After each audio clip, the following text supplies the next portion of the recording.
I'm a 911 dispatcher in a mid-sized city in Ohio. I've been doing this for 3 years now, and I thought I'd heard everything.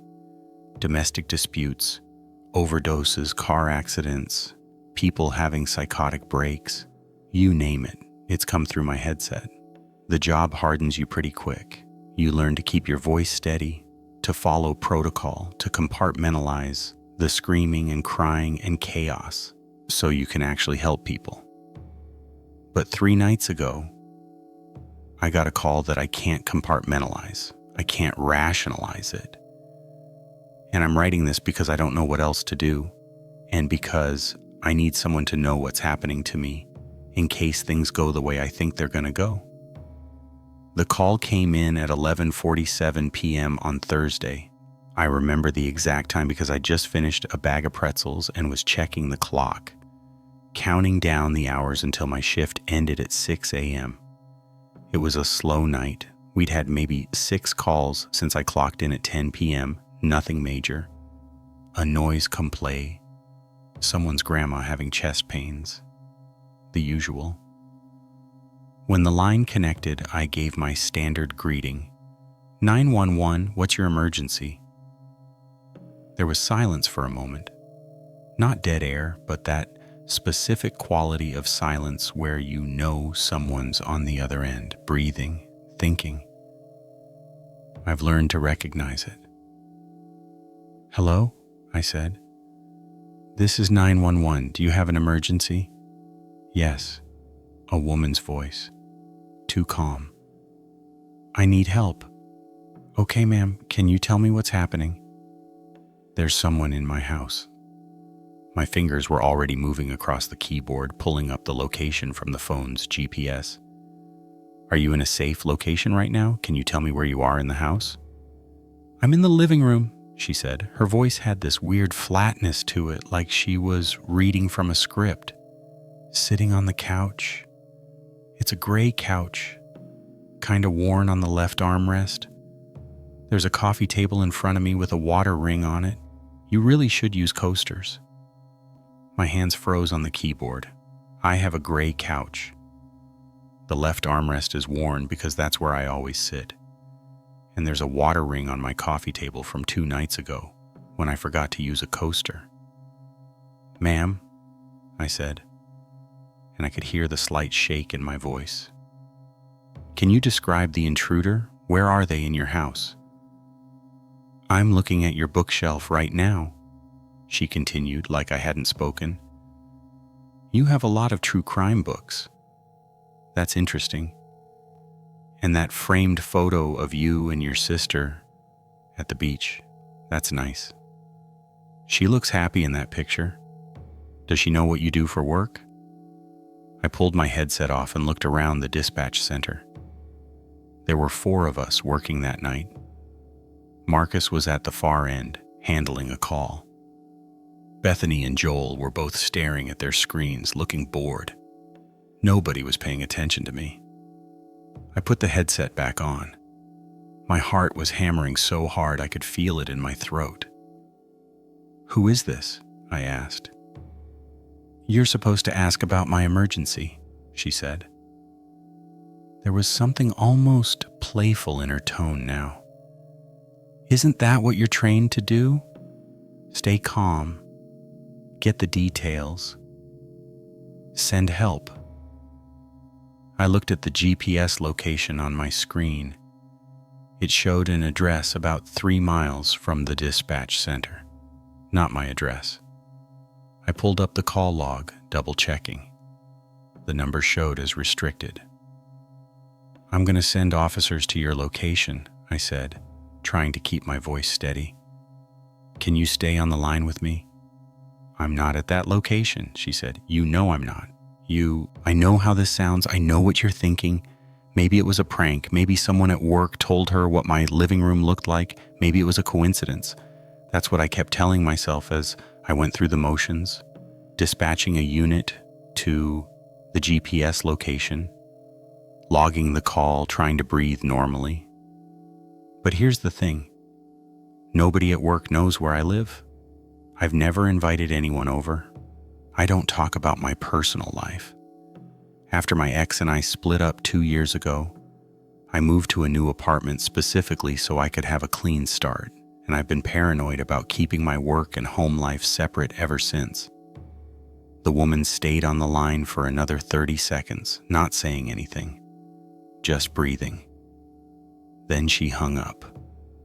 The officers who responded to the GPS location found an abandoned house.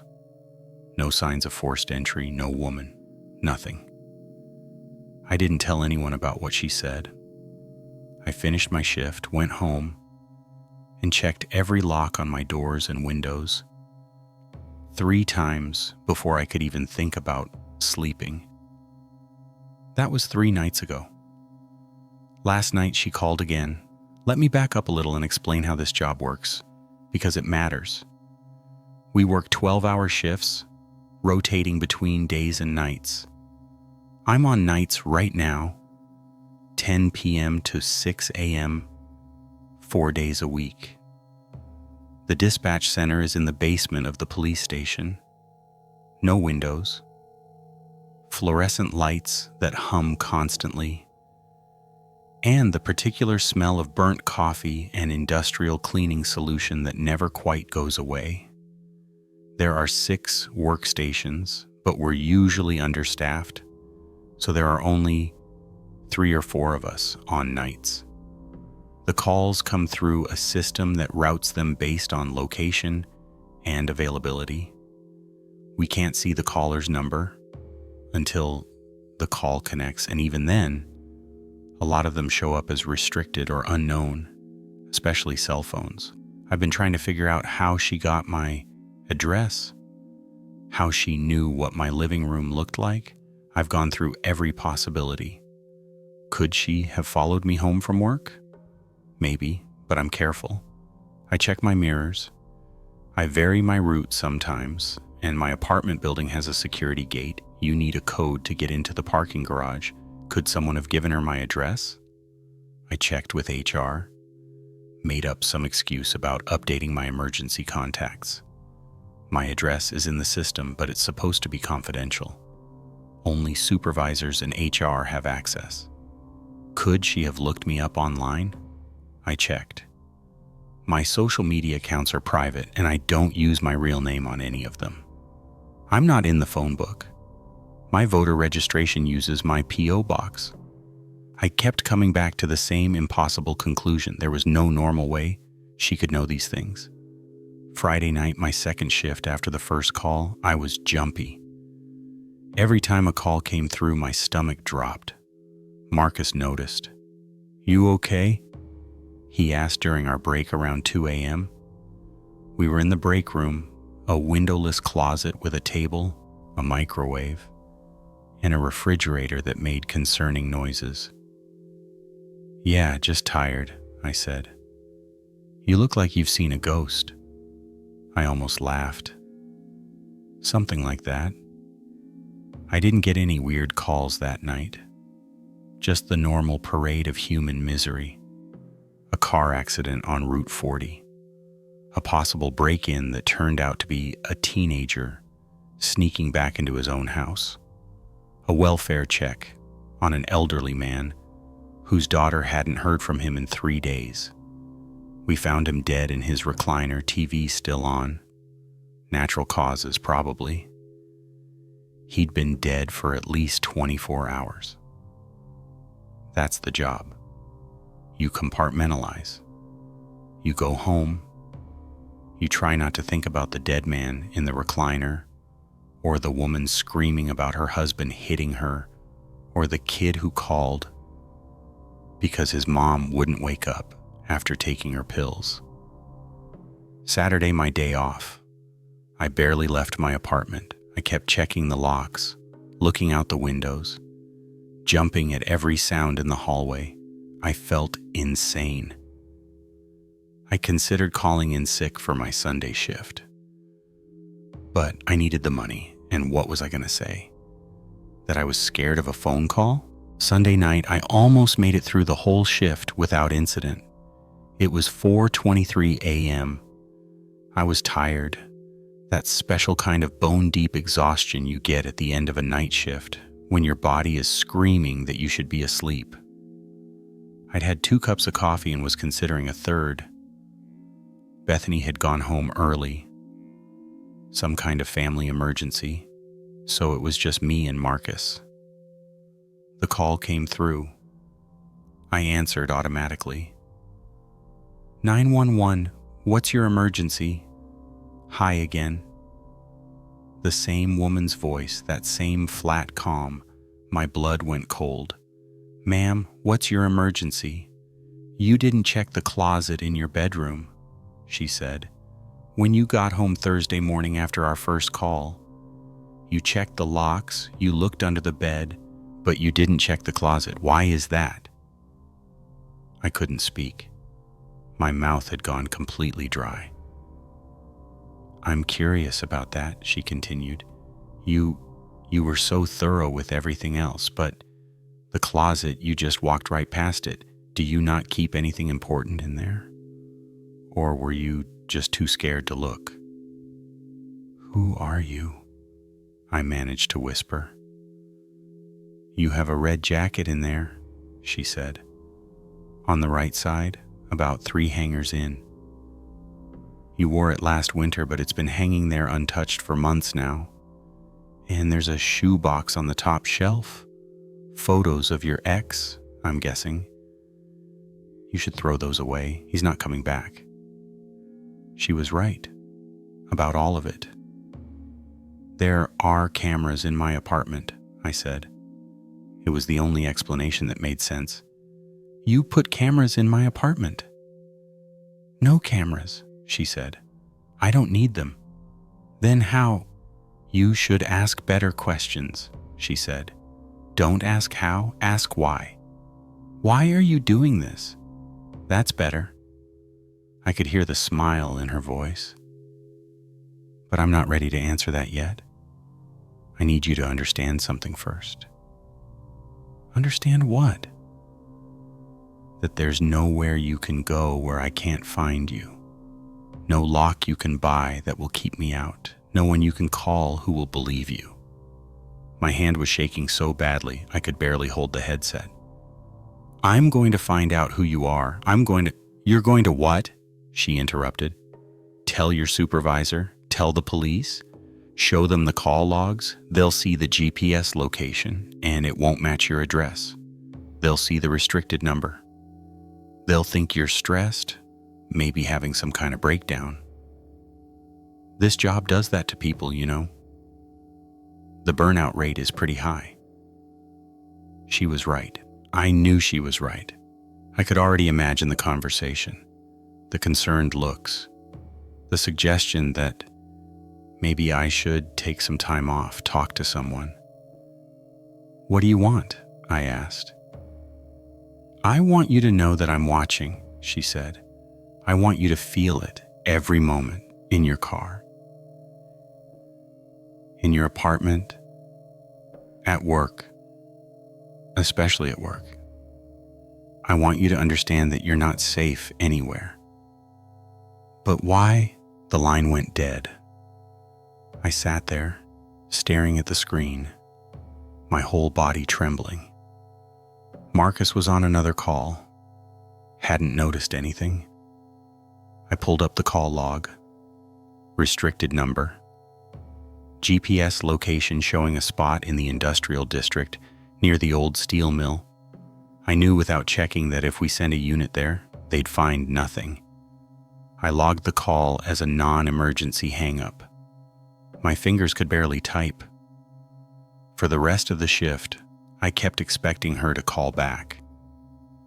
Every time my phone rang, my heart jumped. But it was just normal calls. A drunk driver reported on Highway 33. A noise complo. Someone's car alarm going off. At 6 a.m., I clocked out and walked to my car in the parking garage behind the station. It was still dark out.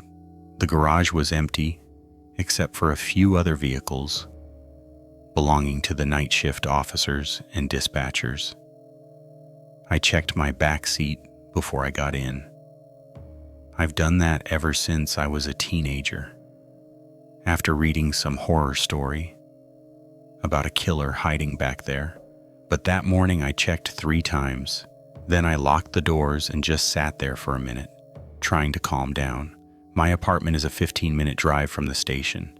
I took a different route than usual, watching my mirrors the whole time. Nobody followed me. At least, nobody I could see. The sun was starting to come up when I pulled into my parking garage. I used to like that, the way the light would start creeping over the buildings, turning the sky from black to gray to pink. Now it just meant another night shift was over. Another 12 hours of trying to help people I'd never meet, trying to stay calm while listening to the worst moments of their lives. I took the elevator to the 3rd floor. My apartment is 3C, at the end of the hall. I stood outside my door for a long moment, key in hand, listening. I don't know what I was listening for. Footsteps? Breathing? Some sign that someone was inside? The apartment was empty. I checked everywhere this time. The closet, under the bed, behind the shower curtain. Every window was locked. Every door was locked. I was losing my mind. That's what I kept thinking. 3 years of this job, listening to people scream and cry and beg for help, and it had finally broken something in my brain. I tried to sleep, but every time I closed my eyes, I heard her voice. There's nowhere you can go where I can't find you. Around noon, I gave up on sleep and called my sister. I hadn't talked to her in a few weeks. She lives in Pennsylvania, about 3 hours away. She's a teacher, married, 2 kids. Normal life. The kind of life I used to think I might have someday. "Hey," she said when she picked up. "This is a surprise. You never call during the day."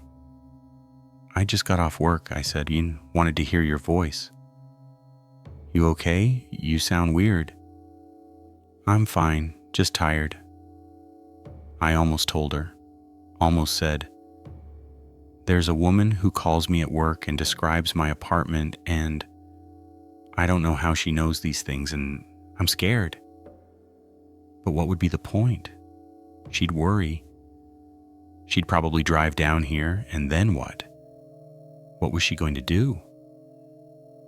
"You should come visit," she said. "The kids miss their aunt. And honestly, you sound like you need a break from that job." "Maybe," I said. "Soon." We talked for a few more minutes about nothing important. Her son's soccer game, some drama with the PTA. Normal things, safe things. When we hung up, I felt worse than before. Like I just talked to someone from a different world, a world where the worst thing that could happen was PTA drama. I managed to sleep for a few hours that afternoon. When I woke up, it was already getting dark again. Time for another shift. I called in sick. I've never called in sick before, not in 3 years. But I couldn't do it. Couldn't sit in that chair, put on that headset, and wait for her to call again. My supervisor, Linda, sounded surprised. "You feeling okay?" "Just a stomach bug," I lied. "I'll be back tomorrow." "Feel better," she said. But I could hear the skepticism in her voice. Like I said, I never call in sick. I spent that night sitting on my couch, lights on, TV playing something I wasn't watching. Every sound made me jump. The people in the apartment above me walking around. The ice maker in my refrigerator. A car alarm going off in the parking lot. Around midnight, my phone rang. My personal phone, not the work line. I stared at it. Restricted number. I didn't answer. Let it go to voicemail. A minute later, the notification popped up. 1 new voicemail. I listened to it on speaker, phone held at arm's length, like it might bite me. "You called in sick," her voice. "That's disappointing. I was looking forward to talking to you tonight, but that's okay. We can talk this way instead. You should check your door. I left you something." The voicemail ended. I sat there, frozen, staring at my front door. There was no way I was going to check. No way I was going to open that door and look out into the hallway. But I had to know. I crept toward the door, my heart pounding so hard I thought I might pass out. I looked through the peephole. The hallway was empty. Fluorescent lights, beige carpet, nothing. I unlocked the deadbolt as quietly as I could, turned the handle, opened the door.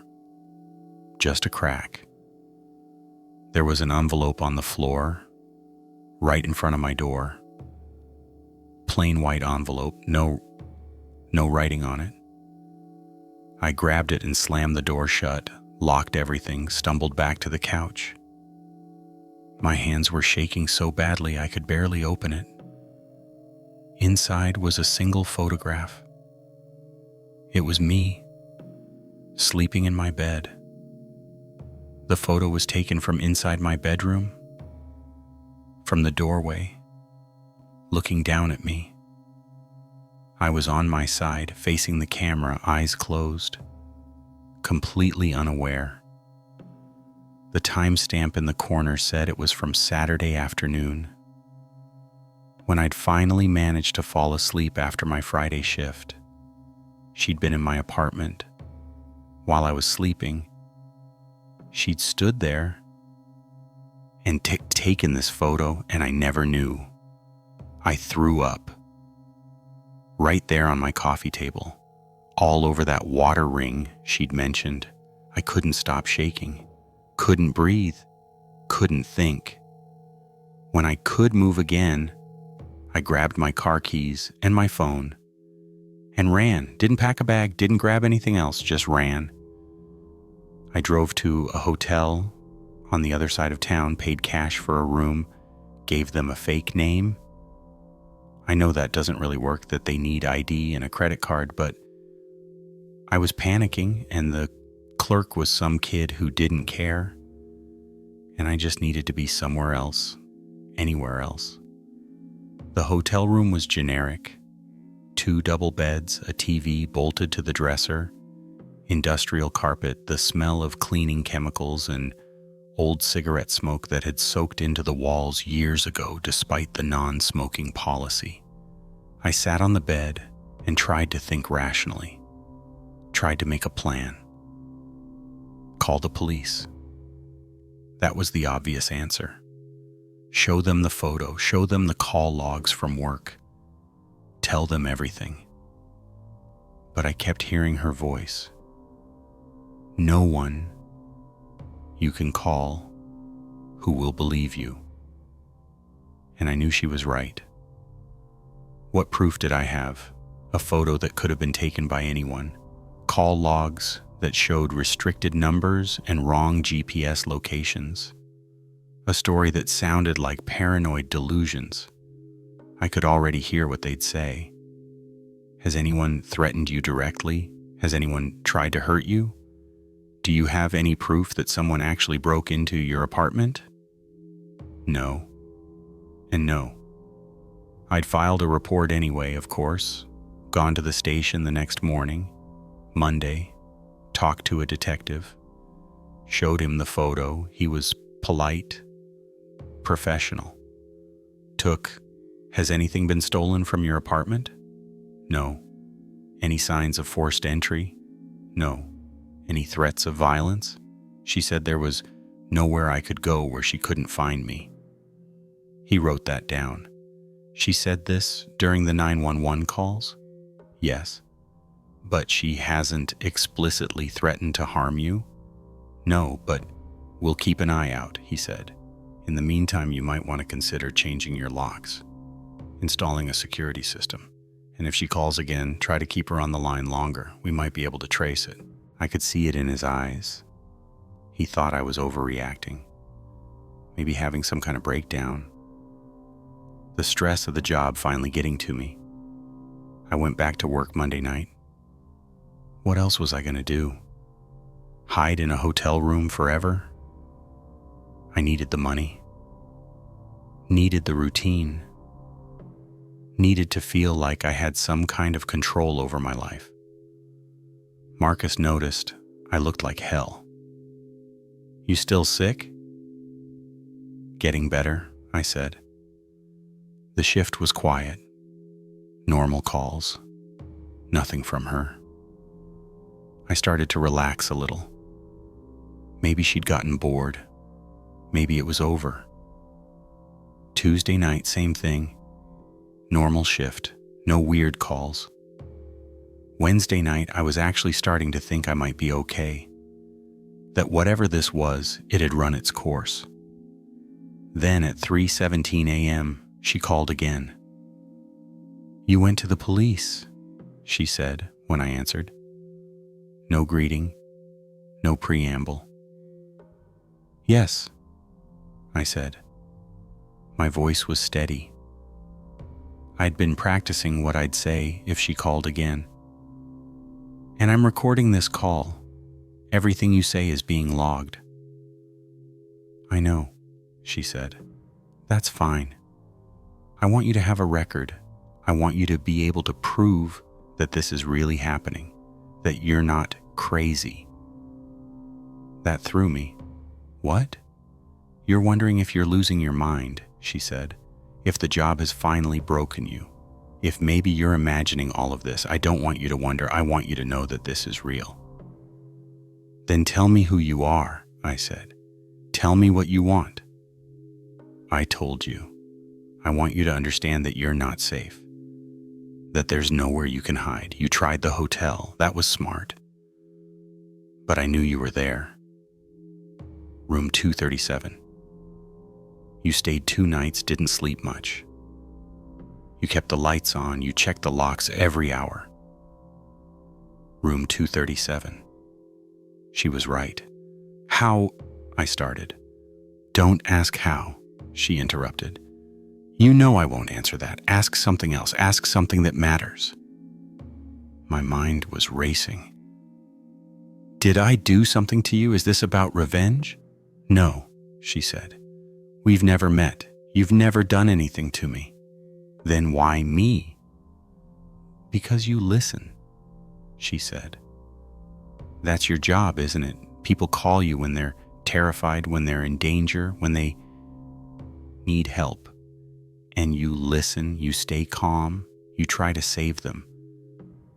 I wanted to know what that felt like from the other side, to be the one calling, to be the one who needs help. You don't need help, I said. You're terrorizing me. I know. She sounded almost sad. I'm sorry about that, but I needed you to understand. Understand what? What it's like when no one can help you, when you call for help and you absolutely know that no one is coming, that you're alone, that whatever is happening to you is going to keep happening and there's nothing you can do to stop it. I felt cold. Is that what happened to you? Did you call 911 and no one helped you? Silence. For a long moment, I thought she'd hung up. Then, yes. When? I asked. What happened? 2 years ago, she said. I called 911.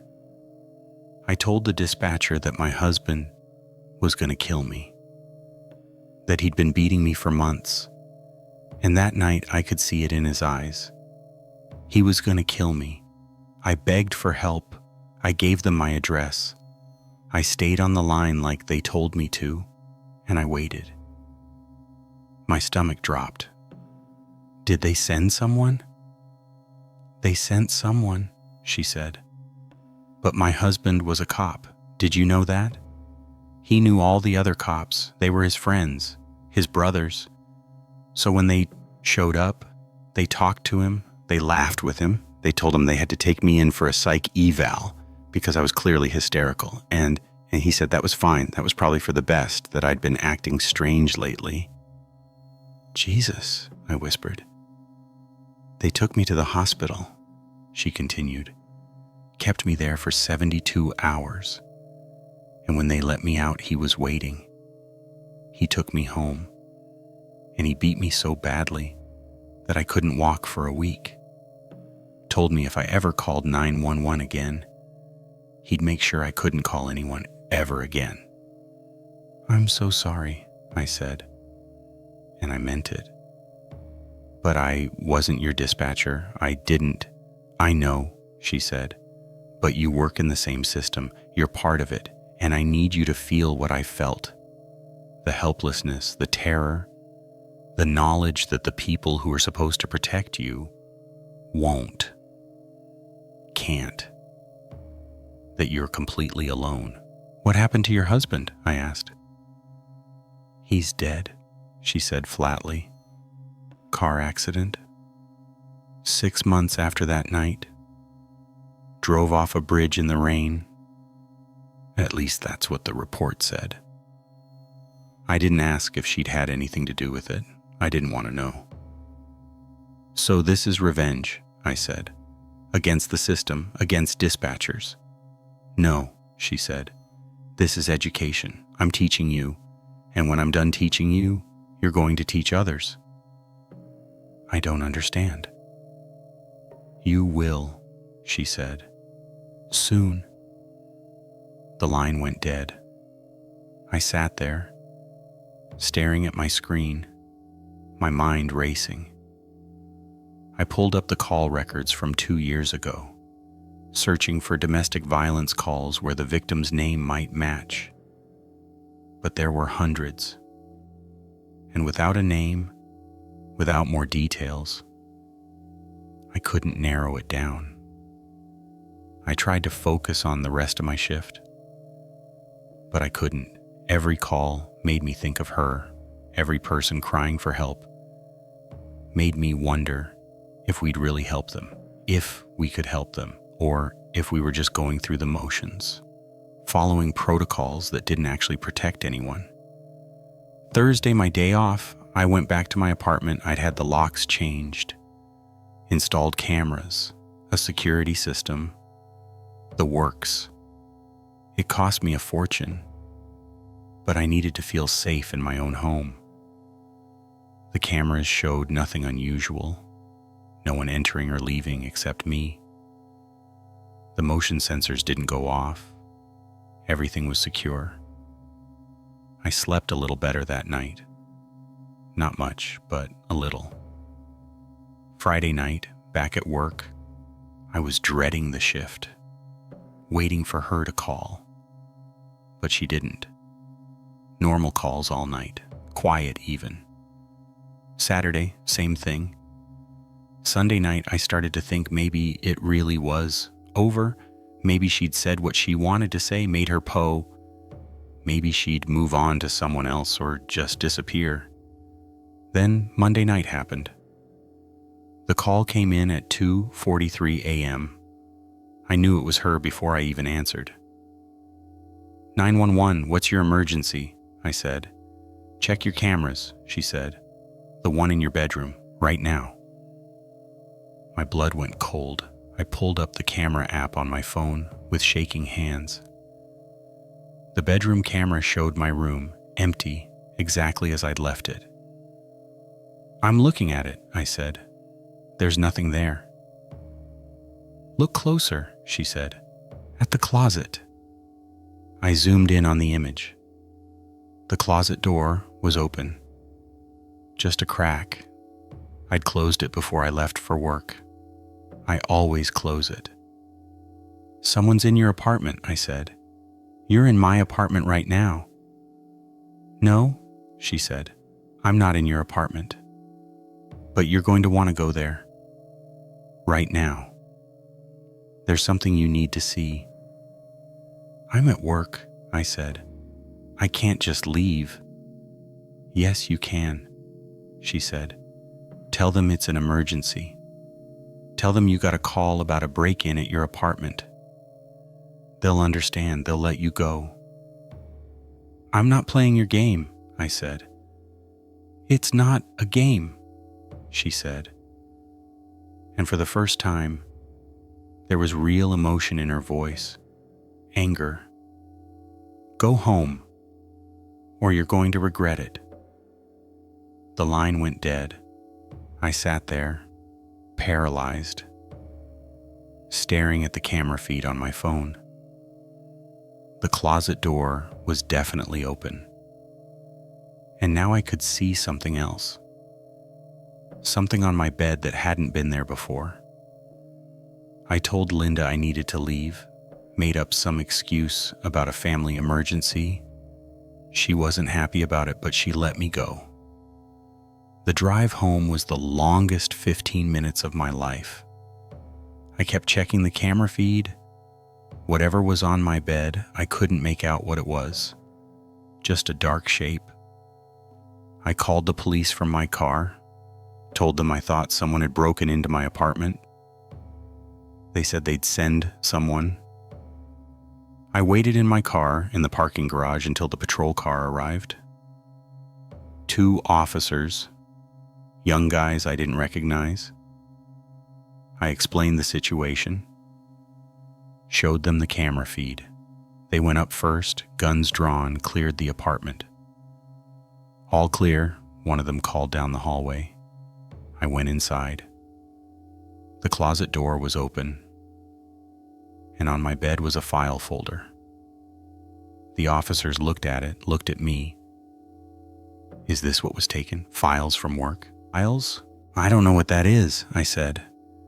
"They left after making me promise to call if anything else happened." I could tell they thought I was wasting their time. Another paranoid woman seeing threats where there were none. After they left, I sat on my bed and opened the folder. Inside were call logs, dozens of them, all domestic violence calls, all from the past 3 years, all handled by me.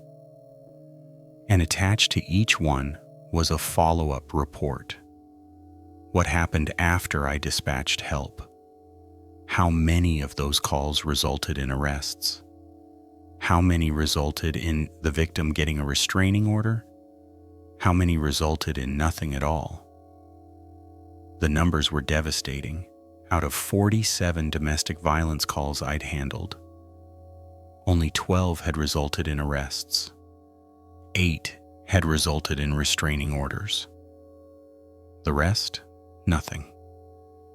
The victims had refused to press charges, or there wasn't enough evidence, or the responding officers had determined it was just a verbal argument, nothing physical. And attached to 3 of the reports were death certificates. 3 women who had called 911, who had talked to me, who I'd tried to help. All 3 had been killed by their partners within 6 months of making that call. I felt sick. There was a, "You tried to help them, you did everything right. You followed protocol, you dispatched officers, you stayed calm, you were professional, and they died anyway. Because the system is broken. Because the people who are supposed to protect us can't, won't. I need you to remember their names. I need you to carry them with you the way I carry mine." 3 names were listed at the bottom: Sarah Mitchell, Jessica Reyes, Amanda Chen. I remembered all of them. Sarah had called from a locked bathroom, whispering because her boyfriend was outside the door. Jessica had called from her car, said her husband had a gun.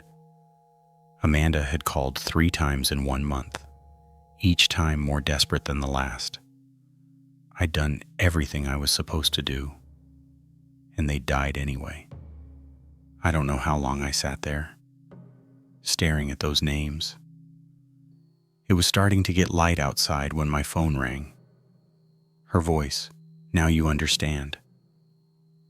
"Why are you doing this?" I asked. My voice was hoarse. I'd been crying without realizing it. "Because someone needs to," she said. "Someone needs to make you see what this job really is. You're not saving people. You're documenting their deaths. You're a witness to suffering, nothing more, and I need you to stop pretending otherwise." "That's not fair," I said. "I do help people. I've helped hundreds of people." "Have you?" she asked. "Or have you just followed protocol while people suffered, while people died?" "What do you want me to do?" I asked. "Quit? Is that what this is about? You want me to quit?"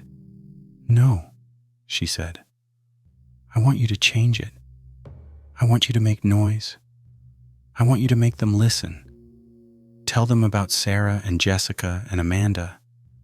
Tell them about me. Tell them the system is broken and people are dying because of it." "They won't listen," I said. "I'm just a dispatcher. Nobody cares what I think." "Then make them care," she said. "Or I'll keep calling. I'll keep watching. I'll keep reminding you of every person you couldn't save, every call that ended in death, every voice you heard screaming for help that you couldn't actually help." "You're insane," I said. "Maybe," she said, "but I'm right. And you know it." The line went dead. I called in sick again that night, and the next night, and the night after that. Linda called me on Thursday. "We need to talk," she said. "Can you come in?" I went in Friday afternoon, sat in her office while she looked at me with concern and frustration in equal measure. "You've missed 4 shifts," she said. "No explanation beyond sick. What's going on?" I thought about telling her everything. About the calls, the photo, the file folder, the names of the women who died. But I knew how it would sound. I knew what she'd say. "I think I need some time off," I said instead. "Personal leave. I'll file the paperwork." "Is this about burnout?" she asked. "Because we have resources, counseling, support groups." "It's not burnout," I said. "It's just, I need time to think." She approved the leave. 2 weeks, unpaid. I could tell she thought I wasn't coming back. Maybe she was right. That was 4 days ago. I've been staying at my sister's house in Pennsylvania, told her I needed a break from work, from the city, from everything. She's been great, hasn't pushed for details. Just let me sleep and eat and try to pretend everything is normal. But it's not normal. It's never going to be normal again. Because she's still calling. Not on the 911 line anymore. On my personal phone. Every night at 2:43 a.m. I don't answer, but she leaves voicemails. Sometimes she just breathes. Sometimes she reads me news articles about domestic violence victims. Sometimes she recites the names of the women from the file folder. Sarah Mitchell, Jessica Reyes, Amanda Chen. Last night the voicemail was different. "You can't run from this," she said. "You can't hide at your sister's house and pretend it's not happening. Those women are still dead. The system is still broken, and you're still part of it. I'll give you 1 more week. 1 more week to decide what you're going to do. Are you going to go back to that job and keep pretending you're helping people? Or are you going to do something that actually matters?" I don't know what to do. I don't know if she's right or if she's just broken, twisted by her own trauma into something cruel and vengeful. I don't know if the system really is as broken as she says, or if I'm just seeing it through her eyes now. unable to see anything else. What I do know is that I can't go back to that job. I can't sit in that chair, put on that headset, and listen to people beg for help while knowing that help might not come, that I might just be documenting their last moments, bearing witness to their suffering and calling it service. I've been looking at the file folder every night, reading the reports, looking up the names. Sarah Mitchell was 28. She had 2 kids. Her boyfriend killed her in front of them. Jessica Reyes was 35. She'd called 911 6 times over 2 years. Her husband shot her and then himself. Amanda Chen was 22. She just graduated college. Her ex-boyfriend stabbed her 17 times. I remember their voices. I remember trying to keep them calm, telling them help was on the way, believing it. My sister asked me this morning if I was okay. I told her I was fine. She didn't believe me. She said I look haunted. She's not wrong. I have 3 more days until the week is up. 3 more days to decide. Part of me wants to go to the media, tell them about the calls, about the file folder, about the women who died, make noise like she said, force people to pay attention. But another part of me knows it won't matter. The system is too big, too entrenched. One dispatcher's story won't change anything. It'll just make me look crazy, paranoid, burned out, and maybe I am all of those things. It's 2:30 a.m. right now. I'm sitting in my sister's guest room, writing this. In 13 minutes, my phone is going to ring. I know it will. It always does. I don't know if I'm going to answer this time. I don't know what I'm going to say if I do. All I know is that she's right about one thing. I do carry those names now: Sarah Mitchell, Jessica Reyes, Amanda Chen. I carry them, and I'll never be able to put them down. The job was supposed to be about helping people, about being there in their worst moments, about saving lives. But I don't think I've saved anyone. I think I've just been a voice on the other end of the line, a witness to horrors I couldn't stop, a part of a machine that grinds people up and spits out reports and statistics and case numbers, and I don't know how to live with that. My phone is ringing. It's 2:43 a.m. I think I'm going to answer it this time. I think I need to hear what she has to say, and I think maybe she needs me to finally really listen.